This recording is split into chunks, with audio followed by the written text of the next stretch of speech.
এটা আজকে আমি মালপোয়া বানাচ্ছি। তার জন্য নিয়েছি রুল ময়দা, চিনি, দুধ নেওয়া হয়েছে আর নেওয়া হয়েছে মৌরি। এবার এটা আমি খুব সুন্দরভাবে মাখিয়ে নেব। মাখিয়ে নিই, তারপর তোমাদেরকে দেখাচ্ছি। এই যে ব্যাটারটা তৈরি হয়ে গেছে। আমি একটু কলাও এটার মধ্যে অ্যাড করলাম। নারকেল থাকলে আরও ভালো হতো, কিন্তু নারকেল ঘরে না থাকার জন্য দিতে পারলাম না। যাদের ঘরে নারকেল থাকবে তারা নারকেলও দেবে, ভীষণ টেস্ট হয়। এবার ভাজতে থাকবো। দিয়ে গ্যাসে তেল বসানো হয়েছে, তেলটা গরম হোক, এক এক করে তখন ভাজবো।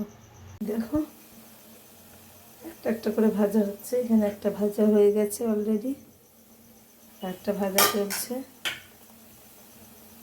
দেখো কেমন হয়েছে।